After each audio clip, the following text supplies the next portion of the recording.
bem, meus queridos alunos do ITEP, vamos lá prosseguir então História da Igreja.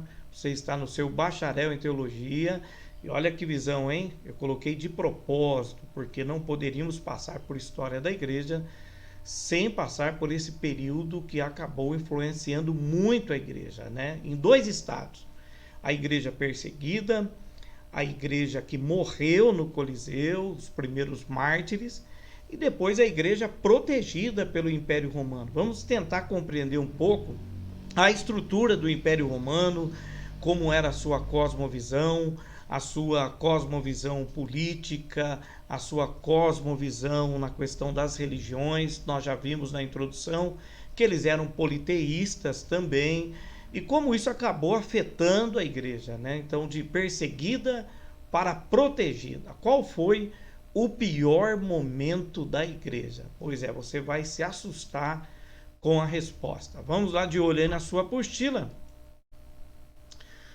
Então, depois de um século de lutas civis, o mundo romano estava desejoso então de paz, tá? Então, depois de muita luta, eles estavam desejosos de paz.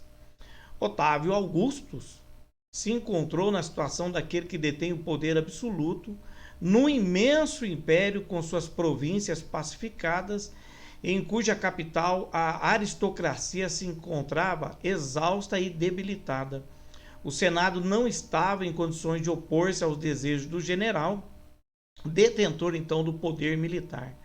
A habilidade de Augustus, né, nome adotado por Otávio em 27 a.C., consistiu em conciliar a tradição república de Roma com a monarquia divinizada dos povos orientais do Império. Conhecedor do ódio ancestral dos romanos, a instituição monárquica assumiu o título de imperador. Então tá aqui porque vem o título de imperador, por meio do qual adquiriu o imperium, poder moral que em Roma se atribuía não ao rei, mas ao general vitorioso, tá? Então você está vendo da onde vem a origem da questão dos imperadores e vai entender o porquê muitos depois acabaram até tentando ficar divinos, digamos assim. Então, sob a aparência de um retorno ao passado, Augustus orientou as instituições do Estado romano em sentido oposto ao republicano. A burocracia se multiplicou de forma que os senadores se tornaram insuficientes para garantir o desempenho de todos os cargos de responsabilidade. Isso facilitou o ingresso da classe dos cavaleiros na alta administração do império. E os novos administradores deviam tudo ao imperador e contribuíam para fortalecer o seu poder. Pouco a pouco o Senado, até então o domínio exclusivo das antigas e grandes famílias romanas, passou a admitir italianos e mais tarde representantes de todas as províncias. A cidadania romana aplicou-se lentamente e somente em 212 depois de Cristo. O imperador Marcos Aurelius Antônio, dito Caracalla, reconheceu todos os súditos do império. O longo período durante o qual Augusto foi senhor dos destinos de Roma, que foi entre 27 e 14 depois de Cristo, caracterizou-se pela paz interna, chamada de Pax Romana, pela consolidação das instituições imperiais e pelo desenvolvimento econômico. As fronteiras europeias foram fixadas no Reno e no Danúbio. Completou-se a denominação das regiões montanhosas dos Alpes e da Península Ibérica e empreendeu-se a conquista de Mauritânia, ok? Então tá um pouquinho da história, falando então sobre o imperador Otávio Augusto. Então o maior problema, porém que permaneceu sem solução definitiva, foi a sucessão no poder. Nunca existiu uma ordem sucessória bem definida, nem dinastia, nem eletiva. Depois de Augusto, se revezaram no poder por diversos membros de sua família, e a história salientou as misérias pessoais e a instabilidade da maior parte dos imperadores da dinastia Júlio Cláudio, como o caso Júlio César Germânicos, Calígula, imperador de 37 a 41 depois de Cristo, e Nero de 54 a 68 depois de Cristo, né? Esses personagens, é claro que você já sabe que perseguiram muito a igreja. Nós vamos falar sobre eles, né? O louco do Nero, que incendiou e acabou tacando fogo em Roma e culpando os cristãos, né? É provável que tenha havido exagero, pois as fontes históricas que chegaram aos tempos modernos são de autores que se opuseram de frente a tais imperadores. Mas se a corrupção e a desordem reinavam nos palácios romanos, o império solidamente organizado parecia em nada se ressentir. O sistema econômico funcionava com eficácia, registrava-se uma paz relativa em quase todas as províncias. E além das fronteiras, não existiam inimigos capazes de enfrentar o poderio de Roma, né? Então, como que Roma acabou fazendo isso? Através da sua guarnição militar, do seu sistema de coleta de impostos, que tornava o império muito forte, né, para manter até aqueles soldados, e também, como vocês vão ver nos evangelhos, a questão do sincretismo religioso, que nós vamos estudar sobre isso. Eles eram politeístas, mas Roma não obrigava que todo mundo adorasse, por exemplo, em determinado momento. Cada um podia ter a sua religião, entendeu? Desde que essa religião se convertesse depois à adoração ao próprio imperador. Um sincretismo esquisito, mas nós vamos ver isso, tá? Então, vocês vão ver lá na Judéia, por exemplo, dos evangelhos, os judeus continuam indo no templo. Eles continuam tendo a sua Torá, continuam com a sua lei, e os romanos não estão lá impedindo isso, tá? Não estão lá impedindo, muito pelo contrário, né? Nós vamos ter Anás e Caifás ali, que são sumos sacerdotes ali, e um político, né, colocado ali por Roma de propósito para dar um controle ali. Por quê? Eles sabiam que a religião é um borbulho de guerra. Então eles controlavam muito bem isso também, tá? Então na Europa, Ásia e África, as cidades bases administrativas do império cresciam, se tornavam cada vez mais cultas e prósperas.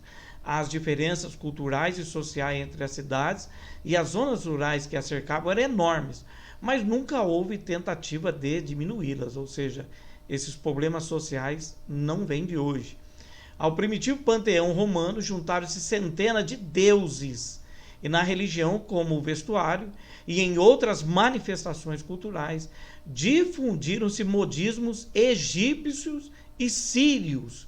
Então, a partir de suas origens obscuras na Judéia, o cristianismo foi-se aos poucos propagando por todo o império, principalmente entre as classes baixas dos núcleos urbanos. Em alguns momentos, o rígido monoteísmo de judeus e cristãos se chocou com as conveniências políticas. É aqui, pessoal, que o cristianismo começa a ser perseguido. Por quê? O que eu expliquei anteriormente. Para ter uma certa pax romana, então a religião ali tinha que ficar conciliada com a política e também com o politeísmo. Mas uma hora isso ia dar problemas, como deu. Então, tanto o monoteísmo dos judeus quanto dos cristãos, né, acabou se chocando ali com aquela adoração das divindades do Império Romano, inclusive os próprios imperadores, né? E registram-se, então, perseguições. Está aqui. Apesar da ampla tolerância religiosa de uma sociedade que não acreditava verdadeiramente em nada, o Império Romano só começou a ser rígido e intolerante em matéria religiosa depois que adotou o cristianismo como religião oficial, já no século IV. Então, olha que coisa estranha, né? Ele adota o cristianismo, mas percebe que o cristianismo começa a bater de frente com algumas intenções políticas que eles tinham de poder, e aí começam as perseguições. É por isso que eles vão tentar manipular isso depois para ter um cristianismo pagão, para ter um cristianismo nos moldes do Império Romano, que ao longo dos séculos vão entrando aí as heresias, que nós vamos estudá-las. E é aí que a igreja começa a se corromper.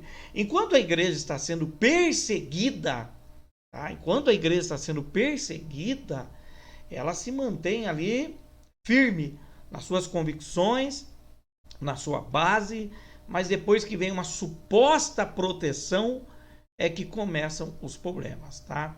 Então, o século II, conhecido como o século dos antônimos, foi considerado pela historiografia tradicional como aquele em que o Império Romano chegou ao seu apogeu. De fato, a população, o comércio e o poder do império se encontravam em seu ponto máximo, mas começavam a perceber sinais de que estava à beira do esgotamento. A última grande conquista territorial foi a Dácia, e na época ainda de Trajanos, tá? Em 98 e 117 depois de Cristo. Teve início então um breve domínio sobre a Mesopotâmia e a Armênia. Depois dessa época, o império não teve mais forças para anexar novos territórios. E aí nós vamos ver a causa da queda, né, do Império Romano na aula que seguirá, e nós vamos começar a compreender então dentro desse panorama histórico, e eu vou voltar aqui, isso, nós vamos começar a compreender desse panorama histórico que o Império Romano ele começa a ruir, mas ele tenta se apegar em algo para se manter.